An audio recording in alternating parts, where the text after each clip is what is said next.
The government is probing immigration settings for chefs amid claims some Michelin star superstars can't enter the country to fill much-needed job vacancies.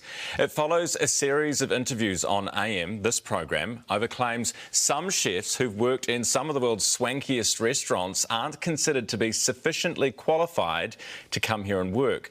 Here's a taste of those interviews. Lone Star Queenstown owner Dave Gardner and Hospitality New Zealand CEO Julie White. Most businesses are really at breaking point at the moment. Crippling labour shortages are causing a lot of restaurants, cafes to shut maybe 2 nights a week, sometimes more. Not a lot of lunch available at the moment. Some of our members are literally at the breaking point. They literally cannot open their businesses without these chefs. It's the chefs we want to talk about this morning. The same day we did that interview with Julie, we asked the Prime Minister. She had this to say in response. You'll have qualifications that they'll then try and match to the equivalent of New Zealand qualifications, and I think that's where this issue has arisen. So I am going to ask Immigration New Zealand to just go and check that we've got the settings right. We'll explain that qualification mismatch in a second. This morning we can report to you that at the Prime Minister's request, that Immigration Minister Michael Wood met with MB officials yesterday afternoon, and we'll let you know what happens with that. In the meantime, to the front line we go now, where Immigration Advisor Katie Armstrong has been trying to get chefs into the country. She's with us this morning. Katie, good morning. Good morning, Ryan. Can you give us an example of what is going wrong here? Well, what's happened is for the first time ever, they've brought in a rule for chefs and only for chefs, not for any other kind of occupation whatsoever, just chefs, saying a chef has to have a level 4 New Zealand professional cookery qualification or its equivalent from overseas, as assessed by the NZQA. Now, we've never, ever had a rule like that. Normally, you would be able to say, well, if I don't have the qualification, I can have at least 3 years experience. That's what happens for every other kind of job. But in May, we got an amendment to rules saying from now on, level 4 or bust. Right. And that's the problem because a lot of these chefs... So this is any job as a chef, or is it really high-end jobs, you know, some really fancy restaurants, or just any chef? Anybody that's considered to be a chef. A cook, on the other hand, a cook does not need to have a level 4 qualification. Right. They can come in on work experience. OK. So you could have chefs that have worked 10, 20 years and have excellent references and have worked with the likes of Gordon Ramsay or Jamie Oliver, or you pick your famous chef. They can't come in on that experience. They must prove they've had some kind of qualification.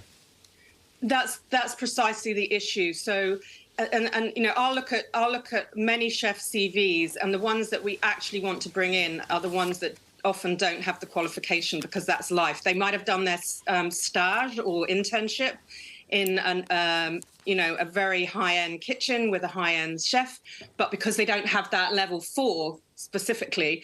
And, you know, Jamie Oliver would be a great example because if you look him up on the internet, he's got some kind of qual, but it's in home economics.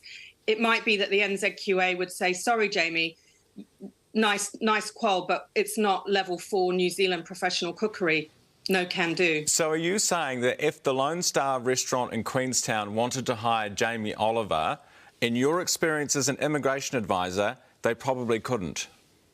Well, at the moment, there's literally this blanket rule that says level 4 or bust. So, you know, correct, unless Jamie was brought in under some other guise, like a manager. But as a chef, no, he wouldn't be able to be a chef. OK, let's talk about that level 4 qualification. It's basically saying you're an intermediate level chef. You've got the skills of an intermediate level chef from NZQA. How long does it take them to, you know, if you do find somebody who has a qualification, how long does it take Immigration New Zealand and NZQA to certify that that qualification from the UK matches the level 4 here in New Zealand? Well, the NZQA is very slow at the moment, probably because of, you know, the pent-up demand through COVID. So they're quoting sort of 8 to 12 weeks.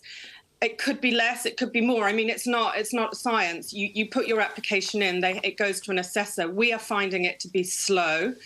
And I guess it doesn't get to the root cause of the problem anyway, because what happens with your chef if they just don't have a qualification that you can even put to the NZQA? The policy, Ryan, is unworkable. It needs to change. It's an anomaly. Katie, how long have you been doing this, been in the immigration space? Too long, 17 odd years, and I've done a lot of work in hospitality. I've never seen a rule like this. We asked through parliamentary procedures the rationale for it, and we got a very bizarre answer, kind of Alice in Wonderland stuff, saying, well, we can't really tell if a chef is a chef unless they've got a level 4. Well, it's like, well, how come a construction project manager can be a construction project manager without a qualification? Doesn't make sense. Katie, we're on the case. We're going to follow up with both the Prime Minister and the Minister of Immigration. Thank you very much for your time. Immigration Advisor Katie Armstrong with us.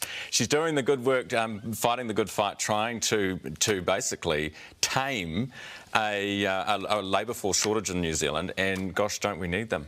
If you are in an industry where you're also trying to bring people in but experience counts for nothing, get in touch. Feedback@amshow.co.nz.